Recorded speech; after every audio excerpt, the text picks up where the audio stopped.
इस चर्चा में भाग लेंगे माननीय सदस्य श्री इंदर सिंह गांधी जी।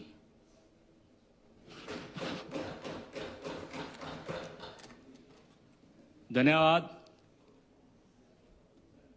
माननीय सभापति महोदय, नियम 67 के तहत जो स्थगन प्रस्ताव आदरणीय पूर्व मुख्यमंत्री जयराम ठाकुर ने रखा, उस चर्चा में मैं भी शामिल होना चाहता हूं। और जहां जिला मंडी में, जिला कुल्लू में और जिला लाहौल स्पीति में जो नुकसान हुआ है, उससे मेरा बल भी अछूता नहीं है। जब 30 जून और जुलाई 2025 को 1 जुलाई को भारी बरसात हुई तो मेरे विधानसभा बल में जो नकदी फसलें थी, चाहे टमाटर थी, खीरा था, घिया था, चाहे शिमला मिर्च थी, जो सब्जी हम बल में पंजाब के नाम से उगाते हैं, वो सारी की सारी बह गई। और जनता का जो नुकसान हुआ है, किसानों का जो नुकसान हुआ है, उसकी भरपाई करने के लिए मुझे लगता है कि 10-15 करोड़ की राशि चाहिए, जिस तरह नुकसान हुआ है। लेकिन वो नुकसान किस तरह हुआ, मैं बार बार मांग करता हूं कि जो हमारी स्केती खड्ड है, उस स्केती खड्ड को चैलेंज किया जाए। और स्केती खड्ड को चैलेंज करते हैं, जितना भी इरोजन होता है, जिस तरह खनन माफिया वहां हावी है, खनन माफिया के हिसाब से जो है, जो प्रभावशाली लोग हैं वो खनन करते हैं और लोगों को खेतों में जो पानी घुसता है उसी की वजह से घुसता है और फसल जो तबाह होती है। माननीय कृषि मंत्री यहां बैठे हैं, मेरा आपसे आग्रह है, जिन लोगों का वहां नुकसान हुआ है, युवा साथियों को नौकरी नहीं है, जॉब ट्रेनिंग के लिए आपने ट्रेनिंग रख दी, लेकिन जो व्यक्ति पढ़े लिखे हैं, पीएचडी, वो आज बल में खेती कर रहे हैं और पैसे कमा रहे हैं और रोजगार कमा रहे हैं। जिस तरह हमने पिछली बार 1 करोड़ की राशि जो एक किसान ने कमाई थी, इस तरह इस बार भी इस तरह की फसल थी, लेकिन बरसात के कारण जो हो वो तबाही हो गई। तो मेरा निवेदन रहेगा, जिन किसानों, पात्र किसानों को मुआवजा मिलना चाहिए वो मिले, ये मेरा आग्रह है। माननीय सभापति महोदय, मेरा नगर परिषद का क्वाड मार्केट जो है 9 वार्ड है नगर परिषद का, वहां क्वाड मार्केट है। क्वाड मार्केट से एक रोड जाता है ढांगू के लिए, और जो हमारा वहां राधा स्वामी सत्संग घर भी है और कायल का तेल भी वहां निकलता, फैक्ट्री भी है, साथ साथ वहां ढांगू में गौ सदन भी है। वो रोड जो है 2013 में त्रासदी के कारण बह गया था और आदरणीय जयराम ठाकुर ने 2022 में वहां 70 लाख की राशि लगाई थी और जो उसे बचाव हुआ था उनका मैं धन्यवाद करता हूं। लेकिन 2013 में फिर त्रासदी आई, वो कटाव हुआ, वो रोड भी चला गया और जो घर वहां 10-12 घर हैं क्वाड मार्केट में, उनको खतरा बना हुआ है। सरकार ने नोटिस दिया, प्रशासन ने नोटिस दिया कि आपको यहां से जाना होगा, लेकिन ये नहीं कहा कि आपको कहां जाना है। उनको उठाने की बात वहां से कही गई, लेकिन बेचारे लोग जो वहां बसे हुए हैं, जिन्होंने जमीन ली है, आज वहां डर के मारे सहमे डरते हैं कि हम कहां जाएं। लेकिन मेरा आपसे भी निवेदन है, इस चेयर के माध्यम से निवेदन है कि प्रशासन को कहिए कि उन्होंने कहां जाना है, कहां ठहरना है, अन्यथा लोग डरे रहते हैं ताकि भारी बरसात होगी कि हम बह ना जाए और बाद में सरकार आया सांत्वना देने के लिए, ऐसा ना हो। माननीय सभापति महोदय, एक मेरा कंसा ग्राउंड है जो कि हमारा जिला मंडी का केंद्र है, बल का भी केंद्र है। वहां रानी जनसभा भी होती है, धार्मिक संस्थान वहां आप अपना प्रोग्राम करते हैं। वहां शिव मंदिर भी है, शनिदेव मंदिर भी है, साथ में पीडब्ल्यूडी विभाग का बहुत बड़ा पुल भी है। लेकिन वहां 2013 में त्रासदी हुई, त्रासदी के समय माननीय खेल मंत्री और पीडब्ल्यूडी मिनिस्टर वहां आए, मैंने उनके समक्ष बात रखी, लेकिन हारे काले नेता बोले कि आप कौन होते, लेकिन आज तक वो काम नहीं हुआ पाया, ना तो वहां दंगा लग सका, ना वहां प्रोटेक्शन बहाल लग सकी। मेरा आपसे आग्रह है, पीडब्ल्यूडी मिनिस्टर से भी निवेदन है और खेल मंत्री से भी निवेदन है कि उस खेल मैदान को बचाने के लिए, उस शिव मंदिर के बचाने के लिए, उस शनिदेव के मंदिर को बचाने के लिए वहां प्रोटेक्शन वाल लगाया जाए, साथ साथ वहां डीवी का स्कूल भी है और हमारा वहां सत्संग घर भी है, निकाय भवन भी है। लेकिन सरकार कोई सुध नहीं ले रही है। मेरा आपसे आग्रह है, 2 जहाज की त्रासदी हुई, आज फिर वहां नियोजन हुआ और खतरा बना हुआ है। वहां एक व्यक्ति नाले में बह गया, उस खड्ड में बह गया, जिसका नाम रामचंद्र था। वो अपने खेतों को देखने के लिए गया और जो इरोजन हुआ था वहां पैर रखा हुआ, वो नीचे गिर गया और 7 दिन के बाद उस खड्ड में मिला। तो उस बेचारे का परिवार कैसे जीता रहेगा, उसका परिवार कैसे पलेगा? तो मेरा आग्रह है, उस प्रोटेक्शन वाल को, उस ग्राउंड को भी बचाया जाए और उसी मंदिर को बचाया जाए, उस शनिदेव मंदिर को बचाया जाए जहां वहां डीबी का स्कूल है और वहां जो हमारा संत निरकारी भवन है उसको भी बचाया जाए। ये मेरा आपसे आग्रह है। साथ ही रत्ती पुल है, अभी भी हमारे प्रशासन के लोग वहां गए थे। भारी बरसात के कारण वहां बहुत सी त्रासदी हुई। वहां ढोली नाम का एक व्यक्ति है जो जाट समुदाय से संबंध रखता है। उसका बहुत बड़ा परिवार है और लगभग 2-2.5 करोड़ का उसका मकान है। जो जब त्रासदी हुई और बारिश हुई तो उसके घर के साथ ही इरोजन हो गया और 2-4 फुट जगह बची है। उसके साथ नेको घर हैं, उनको डर पैदा हो गया। लेकिन प्रशासन से मेरी निवेदन है और सरकार से भी निवेदन है कि उस घर को भी बचाया जाए, उस एरिया को भी बचाया जाए, ताकि वो लोग डर के मारे कहीं नहीं जा सके।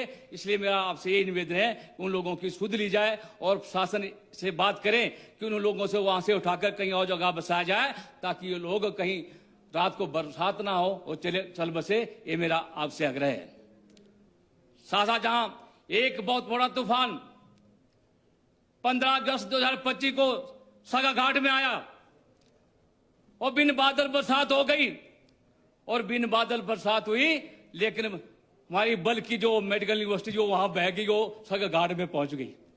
मैं माननीय मुख्यमंत्री से पूछना चाहता हूं, वो जो मेडिकल यूनिवर्सिटी है क्या बल में नहीं स्थापित हो सकती है?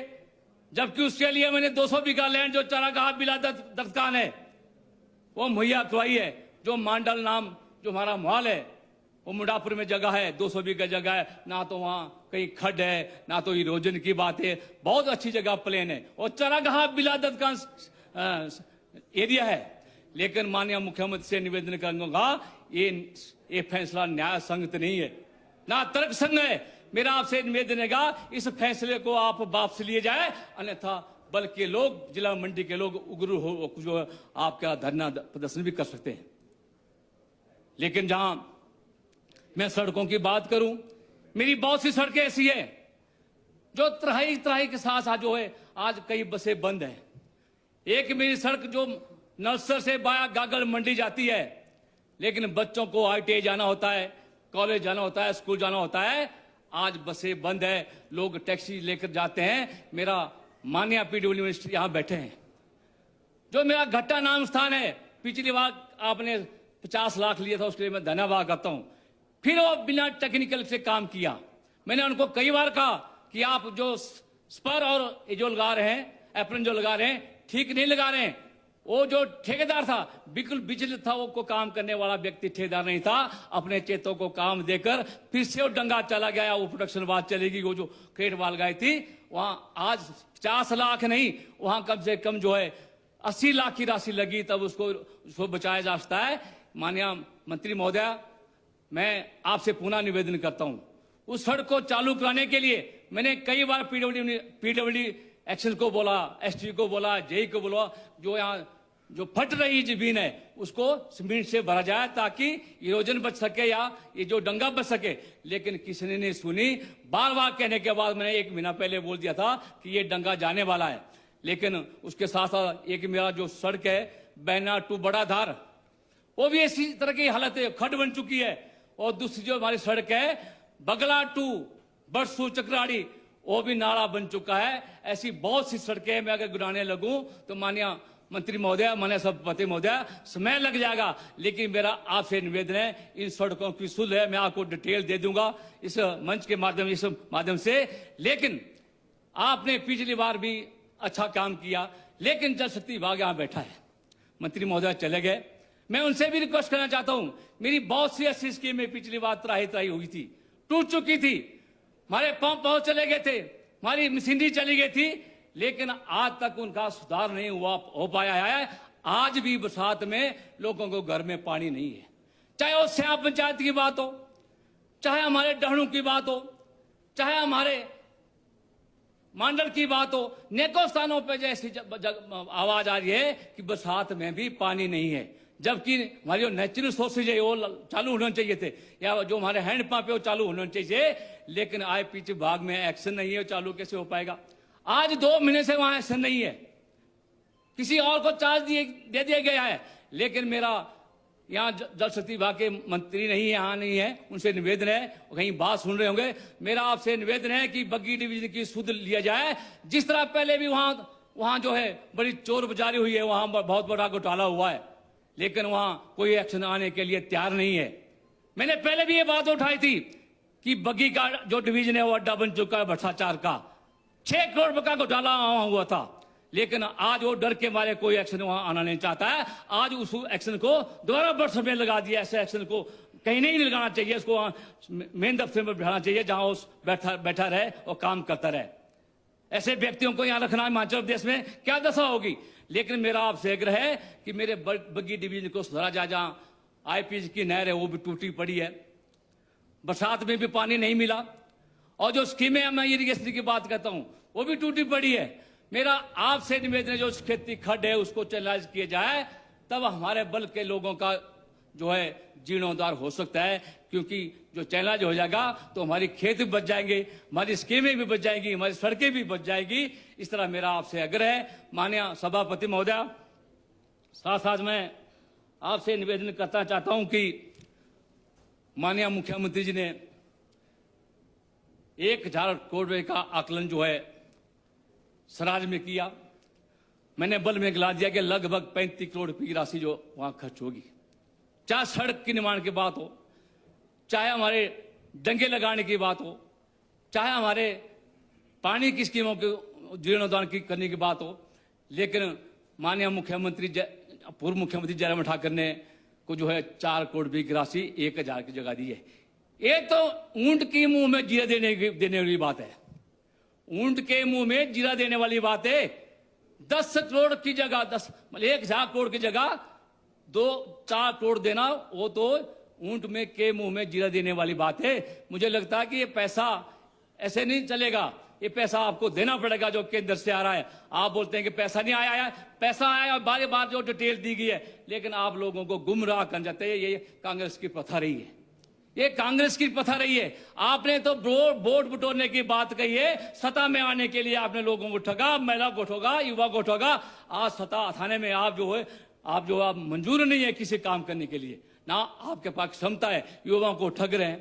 तो मेरा आपसे निवेदन है कि जो गौशाले बही है, घर बह है, पिछली बार भी मैंने आपसे आग्रह किया था, हमारे यहाँ रेवेन्यू मिनिस्टर नहीं है, उन्होंने मेरे से लिस्ट मांगी थी कि जिस घर को आपका नुकसान हुआ है उसकी लिस्ट दीजिए। मैंने लगभग 150 बंदों की लिस्ट दी, जो गौशाला थी या हमारी जो घर थे या दूसरे जो नुकसान हुए थे या ट्रेनिंग वाले लगनी थी, उनकी मैंने लिस्ट दी थी। 1 पैसा तक जो है बल में नहीं मिला, सिर्फ विधायक निधि का पैसा मैंने लोगों को दिया। ये हालत इस कांग्रेस के, तो मैं ज्यादा ना समय लेता हुआ आपसे आग्रह करता हूं इस मंच के माध्यम से, मुख्यमंत्री को कहिए जो आपने यूनिवर्सिटी बदली, जहां बाढ़ सरघाट में आई लेकिन बल में बाढ़ आई, वो चली गई, इसको रोका जाए। ये मेरा निवेदन है। बाकी जो मैंने सड़कों के लिए मांगा या पानी की स्कीमों के लिए मांगा या जो मेरे किसानों के लिए मांगा, उसके लिए मुझे भरपाई की जाए। इन्हीं शब्दों के साथ आपने मौका दिया। धन्यवाद। जय हिंद, जय भारत। जो बेटियां नर्सिंग बन रही है उनसे पूछिए कि उनको बार बार वहां जाना पड़ेगा, जो उनका प्रैक्टिकल होता है। प्रैक्टिकल तो हॉस्पिटल में होता है, जहाँ मेडिकल कॉलेज है वहां होता है। अब सरकाघाट में कौन सा हॉस्पिटल है जहाँ इतनी बड़ी सुविधा मिल सके? तो मैं इसका विरोध नहीं कर रहा हूं, लेकिन जो सरकाघाट में सैनिक कल्याण बोर्ड का जो बड़ा दफ्तर बना है, वो भी सैनिकों के साथ एक अन्याय है। उनके नाम से बना था, आदरणीय महेंद्र सिंह ठाकुर ने उसको बनाया था कि वो भी सैनिक रहे। उन्होंने सैनिकों के लिए वो चीज बनाई थी कि ताकि सैनिक आए, ठहरे, अपना काम करे, उनको रेस्ट हाउस का टाइप जैसा बने या वहां कार्य करे। लेकिन उनके साथ भी कुठाराघात किया जा रहा आदरणीय सुखविंदर सुक्खू द्वारा। मेरा कहने का मतलब है कि मेडिकल कॉलेज जो नए चौक में है या जो हमारी यूनिवर्सिटी है, वो केंद्र बिंदु है। हिमाचल प्रदेश का केंद्र बिंदु मंडी और नेचौक है, जो मेरा बल है, जिससे चाहे वो IIT की बात है, चाहे टूरिज्म की दृष्टि से देखा जाए, चाहे हमारे शिक्षा की दृष्टि से जाए, जो केंद्र बिंदु बल में है वो कहीं नहीं मिलेगा। वहाँ एक स्विट्जरलैंड की तरह हमारा बल है, पंजाब की तरह बल है, खुला वातावरण है। लेकिन संकोच जगह ले जाना या किसी ऐसी भीड़ भड़ाके में ले जाना किसी संस्था को अच्छा नहीं लगता। मेरा माननीय मुख्यमंत्री से निवेदन है कि इस शब्द को जो आपने घोषणा की इसको वापस लिया है, अन्यथा इसके परिणाम अलग से हो सकते हैं, जो कि आपके समय आने वाले में आप तो मुख्यमंत्री बन नहीं पाएंगे अगली बार। ये तो आप लिख कर ले लो, मेरे 32 दांत है। मैंने कहा था लोटस होना है, लोटस हुआ, लेकिन थोड़ी सी चूक हुई। अब आप मुख्यमंत्री नहीं बनेंगे। आपने खुद बोला, जो सदन ने बोला कि एक बार आप आते हैं, एक बार दूसरी बार आप आते हैं, तो खुद इन्होंने परसों एडमिट किया कि मैं मुख्यमंत्री नहीं बनूंगा, अगले बार आने वाला मुख्यमंत्री जयराम ठाकुर होगा। लेकिन जो मैंने करना वो करना है तो करता रहे, लेकिन जब हमारी सरकार आएगी तो हम अपने हिसाब से करेंगे। लेकिन ऐसे व्यक्ति जो किसी का ना माने, ना तो अपने मंत्री की मानते हैं, ना तो अपने विधायकों की मानते हैं, अपनी मनमानी करते हैं, और अधिकारी इनके अधीन नहीं है जो इनके कार्यशैली में चले, ऐसा मेरा मानना है। तो मैं चाहूँगा कि जो मेडिकल यूनिवर्सिटी आदरणीय सुखविंदर सुक्खू ने बदली है, चाहे देश की भावना से बदली है, चाहे वो किसी और तरीके से बदली है, उसको वापस लिया जाए। अन्यथा मैं कोर्ट का दरवाजा खटकाने वाला हूं, और बच्चे भी कोर्ट के दरवाजा खटकाने वाले हैं, क्योंकि बच्चों को दिक्कत आ रही है, मुझे नहीं दिखते, बच्चों को दिक्कत आ रही है कि हम प्रैक्टिकल कहाँ करें। तो मेरा यही निवेदन है, चाहे वो संसद में हमारे जो विधानसभा में बैठे मंत्री जो हमारे सांडिल जी हैं, उनसे भी निवेदन है, वो इस विभाग के मंत्री हैं, वो भी इस पर चिंतन करें क्या ये यूनिवर्सिटी बदलना उचित है। लेकिन बदले की भावना से और दोनों भाइयों को लड़ाना या औरों को लड़ाना, पहले सुंदर को शिफ्ट कर दिया, वहाँ लैंड जो थी वो खिसकने वाली थी, ना तो देखी गई, उसका काज मंगवा दिया गया। और उसके बाद वहाँ आज 15 अगस्त को जो अच्छा दिन था, शुभ दिन था हमारे हिंदुस्तान के लिए, नेशनल डे, उसमें उन्होंने घोषणा की। अगर होता ऐसा कोई नई चीज देते सगाड़ के लिए तो मैं उसके लिए मानता, मैं उनका स्वागत करता हूँ, धन्यवाद करता हूँ। लेकिन नई चीज जो देनी नहीं है, ना तो इनके पास पैसा है, और पैसा ना होने के कारण ये अदला बदली की सरकार, जैसे तबादला किसी कर्मचारी का करते हैं, वैसा इंस्टीट्यूशन का कर रहा है, ये मेरा मानना है। तो आपने मेरी बात को सुना, इस आवाज को मैं चाहूंगा कि ये पूरे देश में जाए, और इसके लोगों ने कम से कम जो है 10,000 कमेंट्स दिए हैं, ये बदलना ठीक नहीं है। तो मेरा यही आपसे निवेदन है। आप सबका धन्यवाद, आपने मेरे से सवाल पूछा, बहुत बहुत शुक्रिया। जय हिंद, जय भारत।